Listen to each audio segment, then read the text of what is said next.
جو اللہ کو راضی کرنے کے لیے عمل کرتے ہیں۔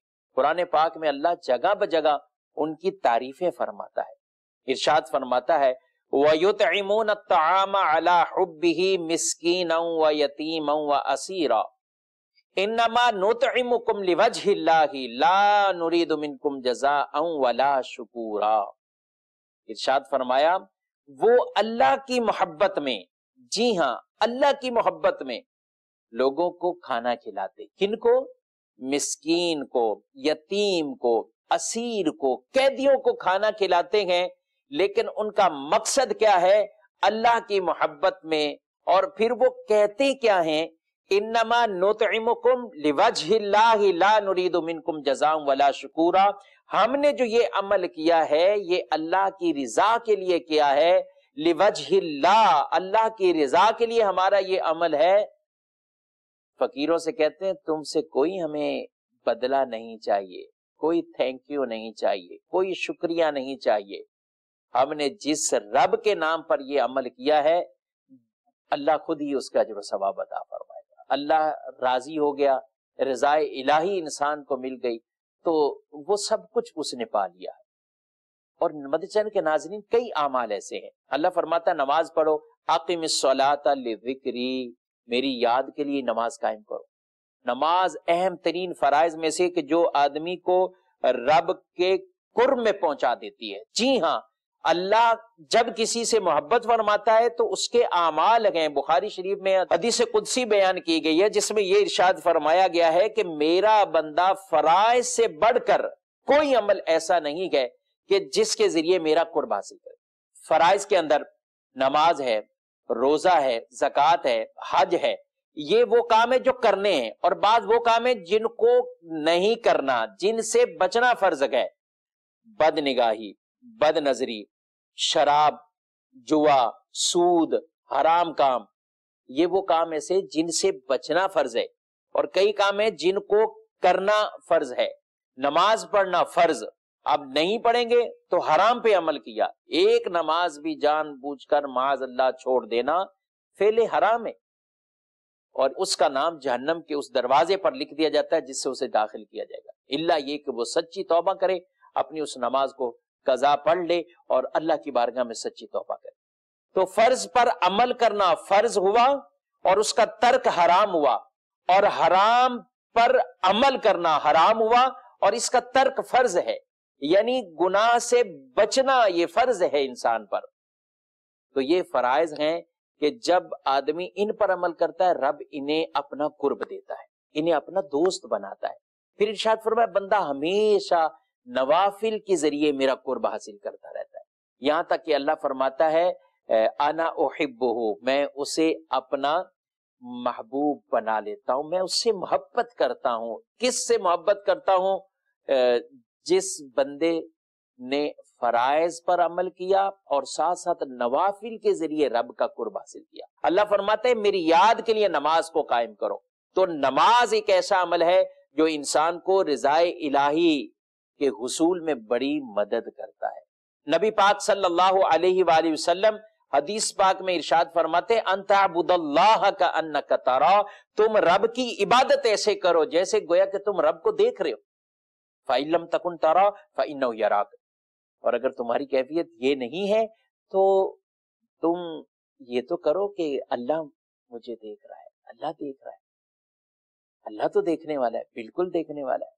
اور رب کیسا دیکھتا ہے کہ ظاہری صورتیں ہم جتنی بھی اچھی بنا لیں لیکن دل میں رضائے الہی کا اگر مقصد نہ ہو، حصول نہ ہو، تو رب تو دلوں کے حالات بھی جانتا ہے، دلوں میں پیدا ہونے والے وساوس کو بھی جانتا ہے، دلوں میں پیدا ہونے والے خیالات کو بھی جانتا ہے۔ انہ علیم بذات الصدور، وہ دلوں کی باتیں بھی جاننے والا ہے، اس لیے دل کا قبلہ وہ درست ہونا چاہیے۔ تو جب اللہ کو راضی کرنا ہے تو پھر وہ کسی کو دیتا ہے تو اللہ کی رضا کے لیے، اور کسی سے منع کرتا ہے تو بھی اللہ کی رضا کے لیے، کسی سے تعلق رکھتا ہے محبت کا تو اللہ کی رضا کے لیے، اور اگر کسی سے بغض تو وہ بھی اللہ کے لیے، یعنی اس کی محبت، اس کے بغض، اس کا دینا، اس کا نہ دینا، پھر سارے معاملات وہ للہیت پر چلے جاتے ہیں۔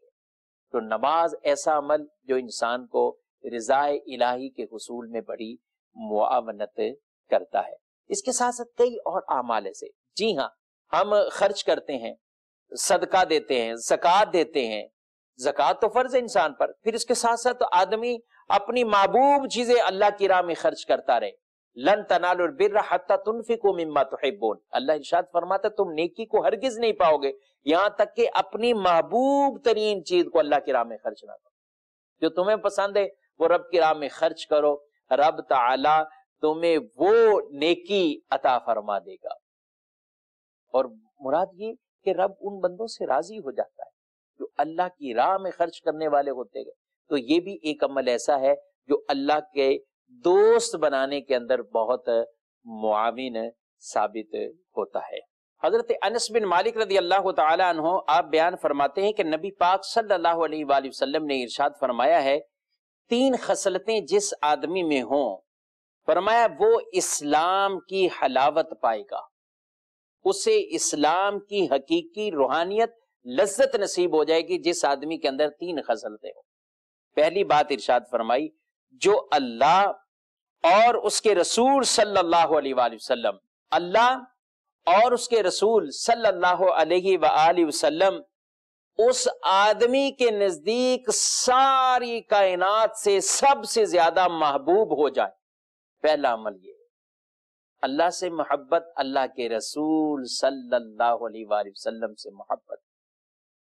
دوسری بات ارشاد فرمائی، کسی اور سے محبت کرے تو اللہ کے لیے کرے، یعنی اس عمل میں بھی للہیت اس کی ہو، دنیا کا لالچ، طمع، حسن و جمال یہ کچھ نہیں، منصب عہدہ کچھ نہیں، کسی کے ساتھ تعلق اور نسبت اپنی رکھے تو للہیت اس میں ہو، اللہ کو راضی کرنے کے لیے۔ تیسرا عمل یہ ارشاد فرمایا، اسلام لانے کے بعد دوبارہ کفر میں لوٹنے کو اس طرح ناپسند کرے جیسے آگ میں ڈالے جانے کو انسان ناپسند کرتا ہے۔ کوئی بھی آدمی یہ نہیں چاہتا معاذ اللہ کہ وہ آگ میں ڈال دیا جائے، اور آدمی کئی ایسے معاملات بھی ہو تو اس سے اپنے آپ کو دور کرتا ہے، اس نقصان دہ چیز کو اپنے آپ سے دور کرتا ہے، خود وہاں سے بھاگتا ہے کہ مجھے جسمانی طور پر کوئی نقصان نہ پہنچے۔ فرمایا کفر کو ایسا ہی ناپسند جانا، کفر کو ناپسند جانا۔ ایمان کی دولت، اسلام کی دولت وہ ایسا نورانی راستہ ہے، وہ ہدایت کا وہ راستہ ہے، صراط مستقیم ہے، کہ جب اللہ نے یہ دولت عطا فرمائی ہے تو اس کو غنیمت جانا، اس کو غنیمت جانا۔ کوئی ایسا عمل، کوئی ایسا معاملہ نہ ہو کہ معاذ اللہ اسلام لانے کے بعد دوبارہ آدمی کفر کے اندر پڑ جائے، اس کے اقوال، اس کے افعال۔ جی ہاں ملچن کے ناظرین، کئی چیزیں ایسی ہیں کہ جب آدمی وہ بولتا ہے، وہ کلمات بولتا ہے، رب تعالیٰ اس سے ناراض ہو جاتا ہے، اور ایسے کلمات بھی ہیں کہ انسان کفر کے اندر پڑ جاتا ہے۔ تو ہمیشہ اچھے کلمات، اچھے بول بولتے رہنا چاہیے۔ بولے تو پہلے اس کو سوچ لے، اس کو توڑ لے، پھر اسے بولے، کہ کہیں ایسا نہ ہو میرا یہ جملہ مجھے معاذ اللہ کفر کے اندر نہ ڈال دے۔ بعض اوقات مصیبتوں کے وقت ایسے کلمات کہہ دیے جاتے ہیں، بعض اوقات مالی طور پر پریشانی ہوتی ہے تو ایسے کلمات کہہ دیے جاتے ہیں، کسی کا انتقال ہوتا ہے تو ایسے کلمات کہہ دیے جاتے ہیں کہ جو انسان کو بسا اوقات کفر کے اندر ڈال دے۔ تو جس کا مقصد اللہ کو راضی کرنا ہوگا وہ کبھی کوئی ایسا عمل یا ایسا قول، ایسی بات نہیں کرے گا کہ جو رب تعالیٰ کو معاذ اللہ ناراض کرنے والی۔ سیدنا صدیق اکبر رضی اللہ تعالیٰ عنہ، آپ نے ایک مرتبہ جب حضرت بلال رضی اللہ تعالیٰ عنہ، آپ نے ان کو آزاد کروایا، اور ان کو آزاد کروانا یہ بہت بڑی بھاری قیمت دے کر، حالانکہ حضرت بلال رضی اللہ تعالیٰ عنہ اگر ان کی ظاہری کام کاج کے حوالے سے یا شکل و صورت کے حوالے سے اگر یہ کہا جائے کہ ان کا غلامی کے طور پر ریٹ لگتا تو اتنا ریٹ نہیں تھا، لیکن قربان جائیں وہ تو غلام ہی پیارے مصطفیٰ کے بن گئے، تو جو مالک تھا کافر تھا، اور اس نے جب ظلم کیے، ان کو بڑی تکلیفیں پہنچائی، حضرت صدیق اکبر رضی اللہ تعالیٰ نے دیکھا تو آپ سے رہا نہ گیا. آپ نے اس کے مالک سے کہا کتنے پیسے مانگتے ہو؟ اس نے اتنا بھاری قیمت بتا دی کہ شاید یہ انکار کر دیں گے، یہ خریدیں گے ہی نہیں. صدیق اکبر رضی اللہ تعالیٰ نے گئے اور جتنا کچھ اس نے بولا تھا سارا کچھ اس کو اس کی منہ مانگی قیمت دی، اور حضرت بلال رضی اللہ تعالیٰ عنہ کو آزاد کروا کر خرید لیا اور آزاد کر دیا. تو آپس میں کچھ نے ایسا کہا کہ کفار نے ایسی بات پھیلائی کہ ضرور کوئی احسان کیا ہوگا بلال نے ابو بکر پر رضی اللہ تعالیٰ عنہما، اور اس کی وجہ سے انہوں نے اتنی بھاری قیمت لگا کر انہیں خریدا ہے. لیکن اللہ رب العالمین نے قرآن میں اس کا جواب ارشاد فرمایا. اعتراض نبی پاک علیہ السلام کے صحابی پر ہو، جواب رب عطا فرمائے، اور ان کی نیتوں کو بیان فرمائے. فرمایا نہیں، یہ کوئی احسان نہیں تھا. اللہ قرآن میں ارشاد فرماتا ہے وَمَا لِأَحَدٍ عِندَهُ مِن نِعْمَةٍ تُجْزَى إِلَّا ابْتِغَاءَ وَجْهِ رَبِّهِ الْأَعْلَى وَلَسَوْفَ يَرْضَى. ارشاد فرمایا اور کسی کا اس پر کچھ احسان نہیں جس کا بدلہ دیا جائے، صرف اپنے رب کی رضا چاہتا جو سب سے بلند ہے، اور بے شک قریب ہے کہ وہ راضی ہوگا. یعنی فرمایا ابو بکر نے کسی احسان کا بدلہ نہیں چکایا ہے. جو بلال رضی اللہ تعالیٰ عنہ کو آزاد کیا ہے، خرید لیا ہے، بڑا مہنگا خرید لیا ہے، کہا نہیں، یہ عمل بھی کیا ہے تو اپنے مولا رب عز و جل کو راضی کرنے کے لیے کیا ہے، اللہ کی رضا کے لیے کیا. حدیث میں فرمایا ان اللہ لا ينظر الى صورکم، اللہ تمہاری صورتوں کو نہیں دیکھتا، ولکن ينظر الى قلوبکم، اللہ تمہارے سینوں کو، تمہارے دلوں کو دیکھتا. جب انسان کی دل کی نیت کا قبلہ درست ہو جائے تو پھر کئی معاملات اللہ بہتر فرما دیتا. جسے رضائے الہی والا مقصد مل گیا تو اس آدمی کو دنیا آخرت کی بلائیاں مل گئی، سب کچھ مل گیا جس سے رب راضی. رضی اللہ عنہم ورضوا عنہ، صحابہ کرام علیہ مردوان کی وہ ذاتیں ہیں اللہ اکبر کہ جن کے لیے قرآن میں اللہ بشارتیں عطا فرماتا ہے اللہ ان سے راضی، یہ اپنے رب سے راضی. وہ سب کچھ لٹا کر بھی، وہ سب کچھ دے کر بھی بظاہر کچھ نہیں پاس رکھتے. صحابہ اتنا کچھ دیتے ہیں، اپنی جان، مال، وقت، سب کچھ. نہ صرف یہ مکے سے مدینے ہجرت کی طرف جانا ہے، اللہ کا حکم ہوا تو یہ نہیں کہا صحابہ نے کہ یا رسول اللہ صلی اللہ علیہ وسلم مکے میں ہمارا کاروبار، مکے میں ہمارا گھر بار، مکے میں ہماری یہ چیزیں کہاں ہوں گی. کچھ حکم اللہ کا آیا، چلو مکے کو چھوڑ کر یہ مدینے کی طرف جا رہے ہیں، لیکن پوچھ نہیں رہے یا رسول اللہ ہمارا وہاں مدینے میں کیا ہوگا، کاروبار، تجارت، کچھ معاملات نہیں، کچھ نہیں، بس اللہ کا حکم آ گیا، اب سب ختم، خلاص. یہ مسجد کے ناظرین میرے آپ کے لیے، سب کے لیے بہت درس ہے. آج ہم چھوٹی چھوٹی باتوں پہ بڑے پریشان ہو جاتے ہیں، چند خواہشات پوری نہیں ہوتی تو ہم پریشان ہو جاتے ہیں، دنیاوی کچھ معاملات میں الجھ جاتے ہیں تو شاید سمجھتے ہیں کہ ہم ہی سب سے پریشان ہیں. نہیں نہیں، جب آدمی اللہ کی رضا کے لیے کام کرتا رہے اور حرام سے بچتا رہے اور حلال حاصل کرتا رہے، رب کو یہ بندہ بہت پیارا لگتا ہے. جی ہاں، یہ سچا تاجر جسے فرمایا کہ قیامت کے دن اللہ اپنے نبیوں کے ساتھ اسے کھڑا کرے، تو وہ اللہ کا پیارا ہی ہے نا جسے اللہ یہ منصب اور مقام عطا فرمائے. تو یہ صحابہ کرام علیہ رضوان کی زندگیاں دیکھیں ہمارے سامنے، انہوں نے اس طرح کی قربانیاں دی اور قرآن انہیں بشارتیں دے رہا ہے اللہ ان سے راضی ہو گیا اور وہ رب سے راضی ہو گیا. رب نے ان کے لیے اتنا کچھ انعامات عطا فرمائے. صدیق اکبر رضی اللہ تعالیٰ عنہ کے بارے میں قرآن نے بیان فرمایا کہ ان کا یہ کسی پر بدلہ نہیں چکانا مقصود تھا مقصد تو کیا تھا؟ إِلَّا ابْتِغَاءَ وَجْهِ رَبِّهِ الْأَعْلَى، انہوں نے اللہ رب العالمین کو راضی کرنے کے لیے یہ کام کیا ہے. تو جب ہم بھی کچھ دیں، کبھی کسی پر احسان کریں، کوئی صدقہ دیں، تو پھر احسان مدنی چینل کے ناظرین نہ جتلائیں. جس رب کے نام پہ دیا ہے وہ رب اس کا بدلہ دے گا. اور قرآن فرماتا ہے یا ایھا الذین آمنوا لا تبطلوا صدقاتکم بالمن والاذی، اے ایمان والو اپنے صدقے احسان جتلا کر اور تکلیف پہنچا کر یہ باطل نہ کرو. بس اوقات ہم کوئی نیکی کرتے ہیں، مقصد اللہ کو راضی کرنا ہی ہوتا ہے، لیکن شیطان مسلسل کوشش کرتا ہے کہ وہ ہمیں ورگلا دے، وہ اس نیکی کو ضائع کر دے، وہ کوششیں کرتا رہتا ہے. اور اس کوششوں میں شیطان کیا کرتا ہے کہ کبھی آپس میں دونوں کو لڑا دیتا ہے، وہ اس پر احسان جتلاتا ہے، وہ سامنے سے بات چیت کرتا ہے، دونوں آپس میں لڑتے ہیں، اور وہ جو محبتیں تھی وہ نفرتوں میں تبدیل ہو گئے. عمل اچھا کیا تھا، لیکن شیطان نے ان کے آپس میں جھگڑے کروا کے غیبتوں میں ایک دوسرے کو ڈال کر ان کو گناہوں کے اندر ڈال دیا. کبھی اس کے دل کے اندر ریاکاری پیدا کر دیتے، کبھی وہ دوسرے کو اذیت پہنچاتے ہیں، صدقہ بھی دیتے ہیں، اذیت بھی پہنچاتے ہیں. کیسے اذیت پہنچائی؟ جگہ جگہ اس کے بارے میں، ہاں بھائی یہ تو ہے، ہم نے ہی شادی کرائی تھی، بیٹی کی شادی بھی ہم نے کرائی تھی، نوکری بھی ہم نے دلائی، یہ بھی ہم نے. آج ہمارے سامنے چوڑے ہو کے بیٹھتے ہیں، ارے نہیں مت جانے کے ناصر. اللہ نے اگر آپ سے کوئی نیکی کا کام لیا ہے تو اس کو اللہ کی عطا سمجھے، اللہ کی عطا سمجھے، اور اللہ سے ہی اس کا بدل مانگیے، اللہ ہی عطا فرمائے گا اس کا بدل. صدیق اکبر رضی اللہ تعالیٰ عنہ، آپ کے بارے میں نبی پاک صلی اللہ علیہ وآلہ وسلم ارشاد فرما دیں کہ ان کے مال نے جتنا مجھے نفع دیا ہے کسی اور کے مال نے نہیں دیا.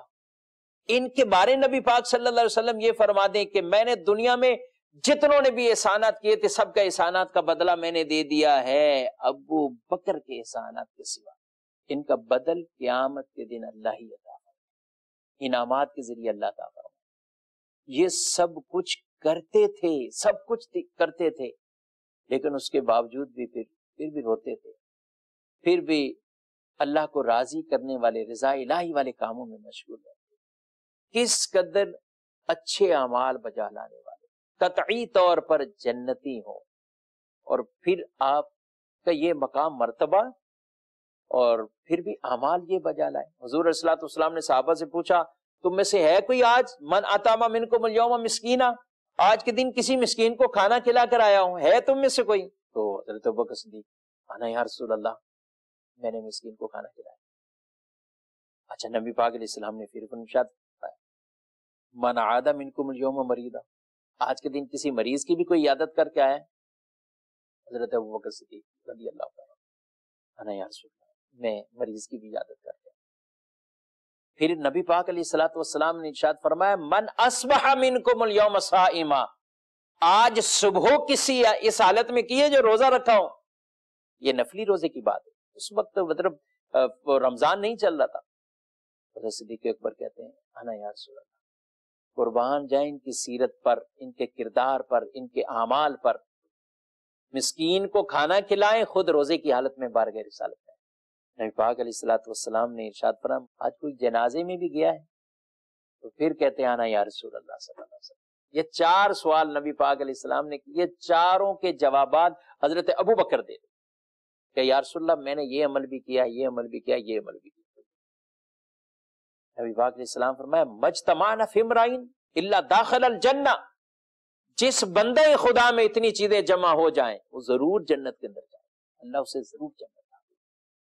تو یہ کام کس لیے تھے؟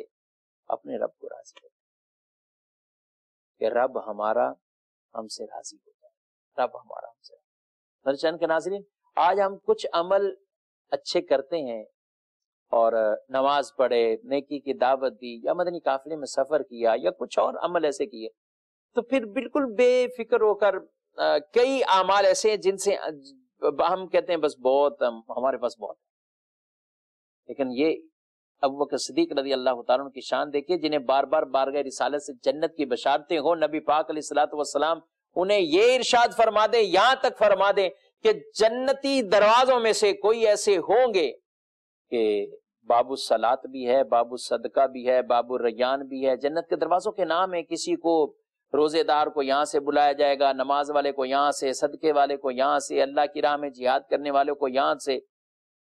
تو صدیق اکبر عرض گزار یا رسول اللہ صلی اللہ علیہ وسلم کوئی ایسا بھی ہے جنت کے 8 دروازوں سے آواز آئے؟ فرمایا تم ان میں سے ہو، تم ان میں سے ہو. جنت کے 8 دروازے جس کے لیے کھل جائے، جس سے داخل ہونا جنت کے دروازے. یہ بشارتیں نام کے ساتھ بارگاہ رسالت سے حاصل کریں اور اعمال دیکھیں، اللہ کو راضی کرنے والے کام دیکھیں. حسین کے ناظرین، مرتبہ صدیقیت ایسے نہیں ملتا۔ آدمی کبھی زبان کا سچا ہوتا ہے لیکن دیگر کئی اعمال اس کے وہ اچھے نہیں ہوتے، وہ برے ہوتے ہیں، اور کبھی اعمال کے طور پر وہ اچھا ہوتا ہے تو زبان کا سچا ستھرا نہیں ہوتا۔ لیکن مرتبہ صدیقیت اللہ کسے عطا فرماتا ہے؟ جو زبان کا بھی سچا ہو، جو عزم کا بھی سچا ہو، عزم کو پورا کرنے میں بھی سچا ہو، جو نیت کا بھی سچا ہو، جو کردار کا بھی سچا ہو، جو اعمال کا بھی سچا ہو، یعنی اس کے دل کے اندر محبت الہی، رضا الہی کا ایسا غلبہ رہتا ہو، تو فرمائے اسے مرتبہ صدیقیت اللہ تعالیٰ۔ جو رضا الہی کے لیے کام کرتا ہے، رب اسے یہ مقام اور مرتبہ عطا فرمائے۔ اور جب دنیا سے اس آدمی کا جانا ہوگا تو اس وقت بھی اللہ رب العالمین کی وہ آیتیں، وہ بشارتیں ہیں، یا ایتھا النفس المطمئنہ، اے اطمینان والے نفس، ارجعی الی ربک راضیۃ مرضیہ، تم اپنے رب کی طرف لوٹو اس حالت میں کہ تمہارا رب تم سے راضی، تم اپنے رب سے راضی۔ جو دنیا میں اللہ کو راضی کرنا رضا الہی مقصد بناتا ہے، رب اعلان کر دیتا ہے تم نے ایسی زندگی گزاری ہے، رب تم سے راضی ہو گیا اور اتنے انعامات تمہارے لیے ہیں، تم اپنے رب سے راضی ہو جاؤ۔ کتنے انعامات ہیں؟ وَلَكُمْ فِيهَا مَا تَشْتَهِي أَنفُسُكُمْ وَلَكُمْ فِيهَا مَا تَدَّعُونَ، جو تمہارا نفس چاہے گا وہ سب کچھ تمہیں ملے گا۔ جو کچھ اللہ نے اختیار تمہارے لیے کیا، جو وعدے، وہ تو ملے گا ہی ملے گا، لیکن تمہارا نفس جو چاہے گا، جو کچھ خواہش ہوگی، رب جنت میں وہ تمہیں عطا فرمائے۔ نزلا من غفور الرحیم، یہ غفور الرحیم رب کی طرف سے مہمان نوازی، تو اللہ پہ تمہیں عطا فرمائے اور رب تعالی تم سے راضی ہو جائے۔ مدنی چینل کے ناظرین، رضا الہی کے یہ کچھ اعمال عرض کرنے کی کوشش کی ہے کہ جن کے ذریعے سے انسان اپنے رب کو راضی کر سکتا ہے، رضا الہی اسے مل سکتی ہے۔ اللہ کریم رب العزت جل وعلا مجھے اور آپ کو بھی اللہ رب العالمین اپنی رضا والے کام کرنے کی توفیق عطا فرمائے اور ہم سب کا بھی شمار اپنے پیارے بندوں میں فرمائے، آمین بجاہ النبی صلی اللہ علیہ وسلم۔ اللہ کیے جانے سے اللہ نہ ملے، اللہ والے ہیں جو اللہ سے ملا